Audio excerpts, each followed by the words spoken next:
The Prague Quadrennial 2007, the 11th International Exhibition of Scenography and Theatre Architecture, celebrating the 40th anniversary of its founding.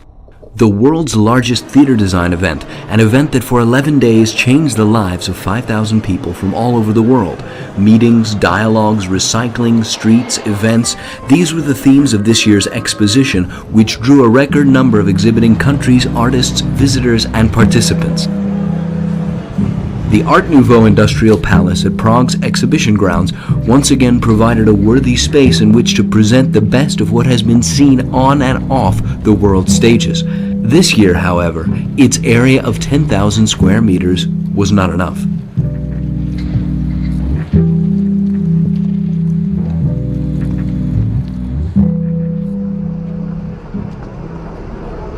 PQ07's General Commissioner Arnold Aronson introduced it as follows: "Don't limit yourself to seeing theater as something squeezed onto a stage between four walls.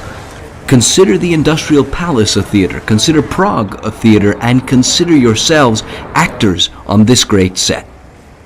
And thus, in June 2007, the Quadrennial overflowed from the exhibition halls into the center of the city, its streets, squares, stations, and of course, into Prague's theaters. However, the focal point of the event, the alpha and omega of the Prague Quadrennial, will always be the exhibition.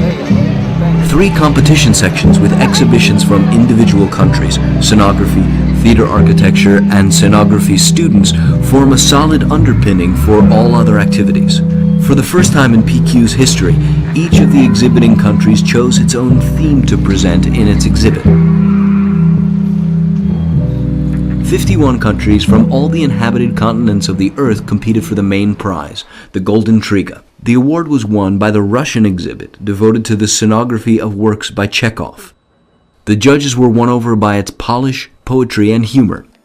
The exhibit took the form of a crumbling Chekhovian mansion gradually sinking into the water leaking into it.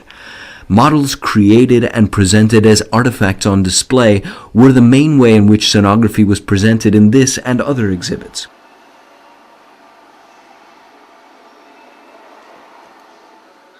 Chekhov is a continuously inspiring playwright who was also featured in the models of the Greek exhibit and in Spain's. The models in Israel's exhibit displayed impassioned and ironic aspects of national culture. The motif of a wall as a symbolic memento was a frequent one.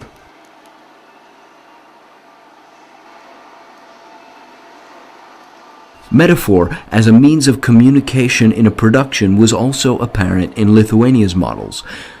They presented metaphor in an aesthetically effective way. The Belarusian exhibit was poetic, arising from the national identity and wedded to folk poetry. Portugal's exhibit, entitled Architecture on Stage, was entirely different in character. The photographs documented an inspirational use of architecture and construction elements for the dramatic expression in interaction with the actor. Brazil's retrospective exhibit also featured simplicity and reduction to geometric shapes. It was devoted to Brazilian playwright Nelson Rodrigues. Architecture was also present in the exuberant exhibit from the United States, which reflected a diversity of ethnic cultures and scenographic genres. These imposing models by George Zippin and Paul Steinberg show a set constructed on the bank of the lake at Austria's Bregenz Festival.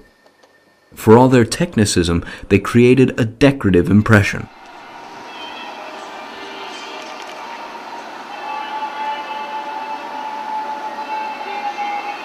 Britain's exhibition ranged from abstract compositions emphasizing the structure of material and visually suggested metaphorical expression to hyper-realistic description.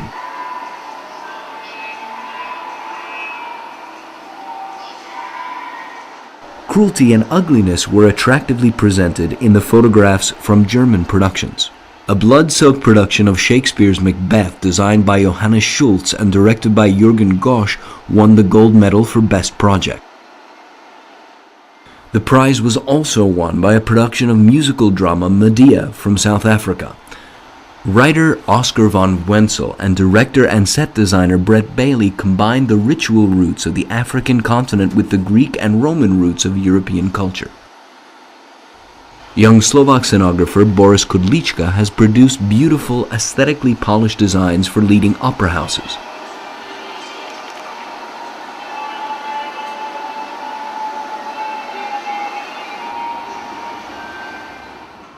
Taiwan's exhibition expressed the contrast and symbiosis of the spirit and craft of folk tradition and modern technical approaches.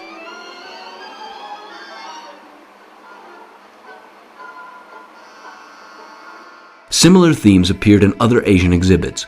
Hong Kong focused on the commercialization of art under the influence of globalization. The Japanese exhibit took the form of a sushi bar where the pieces of sushi were models of sets. As in past years, Japanese artists' work took inspiration from the country's folk culture and their own take on European cultural influences.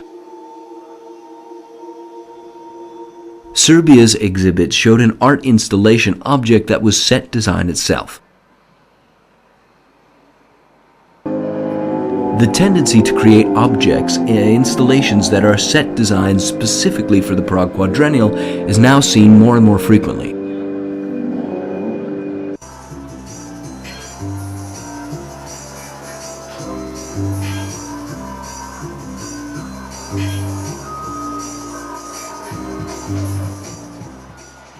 Iceland's exposition also looked like a conceptual installation intended to function as an independent work of art, but was originally made as a set design.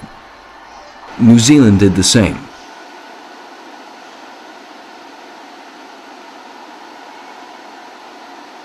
The costumes from Mexico were particularly impressive. They were based on folk traditions and featured an effective combination of bright colors and refined details and subtle aesthetic stylization.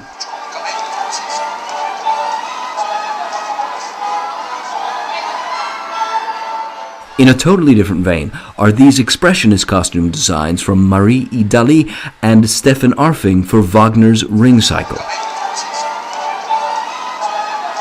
The US produced impressive puppets, especially those by Michael Curry, that lent their distinct character to an alternative performance and to Mozart's Magic Flute directed by the famous Julie Taymor.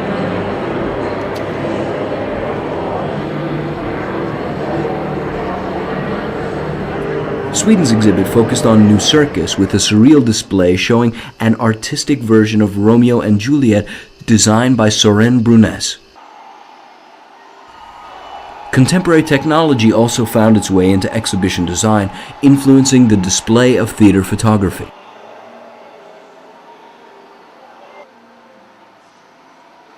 Projections in various forms now form an essential part of the quadrennial. They're no longer used merely to document, they are becoming ever more inventive and creative.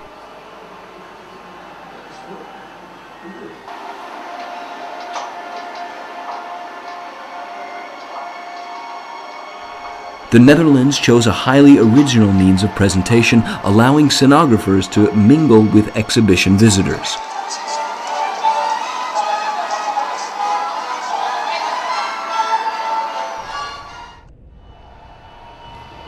In the Architecture and Technology section, honorary diploma was awarded to the Spanish project entitled Theaters at Risk. The Brazilian exhibit featured the work of Oscar Niemeyer, the legend of modern architecture.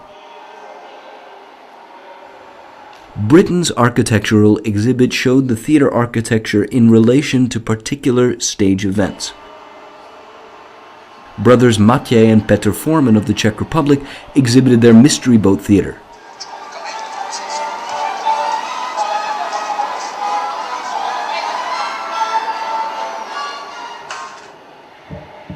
Scenography students once again produced free-spirited exhibits that also displayed skillful craftsmanship and a sense of tradition or of fantasy and absurdity.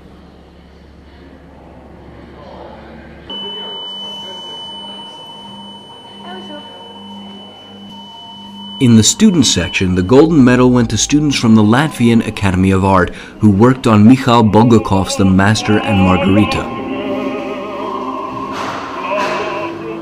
The prestigious UNESCO prizes in support of promising young artists were awarded to students from Greece, the Czech Republic, Chile, Korea, and Serbia.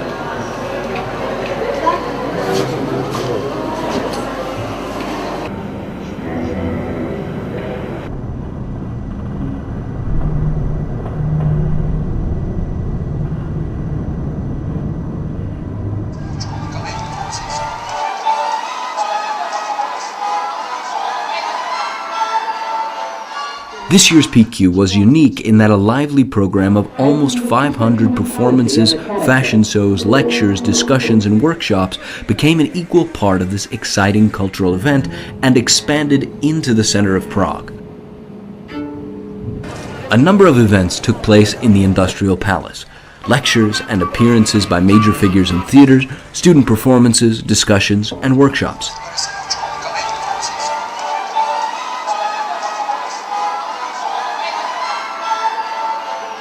One of the themes was education and the development of a new generation of theater artists. OISTAT, the International Association of Scenographers, Theater Architects and Technicians, worked with PQ to develop a major project for new artists, Cinefest. Among the most successful lectures were the Top 10 Talks, a series that followed students and PQ visitors to meet figures such as Maria-Lena Roque, Richard Hudson, Dmitry Krimov, Heiner Goebbels, and others. Theater design celebrities such as light designer Beverly Emmons, director Peter Schumann, and composer Kevin Purcell led almost 90 workshops as part of Cinefest, attended by over 1,100 students. The Cinefest stage was a remarkable construction of scaffolding and cardboard boxes. Performances and presentations took place there every day. Theater life overflowed outside the walls of the exhibition building. The central hall of the Industrial Palace, devoted to students, was dominated by the Tower of Babylon, an original gallery, stage, and flying space. The theme of the Cinefest exhibition was Aristophanes' birds, and it culminated in a large bird parade.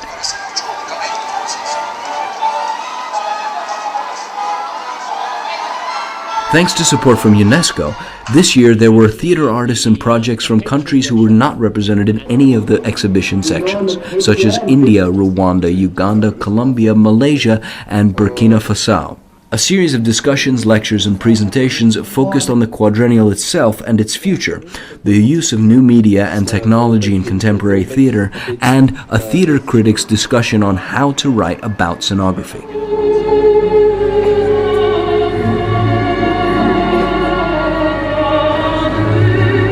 The 11th PQ aimed to attract the attention of the wider public, inhabitants of and visitors to Prague. The city streets hosted a festival of top companies and performers unshackled by enclosed spaces or theatrical convention, operating on the border of theater and art and often working with social and political themes.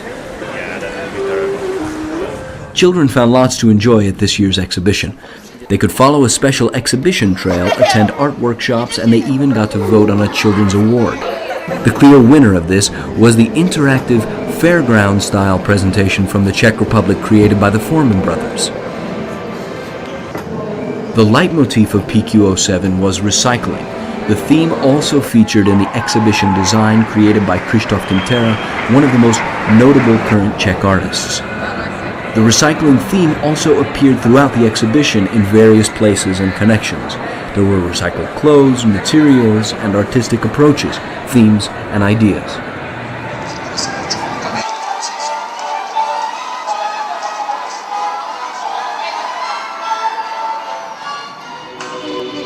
For 10 days, the Prague Quadrennial 2007 became a stage for theater artists, and projects from all over the world. A unique meeting place of professionals and beginning artists from various theatrical disciplines from all corners of the globe. They saw the best that has appeared on the world's stages in recent years and gained inspiration and ideas for further projects, some of which were born here and which you may see at the next Prague Quadrennial in 2011.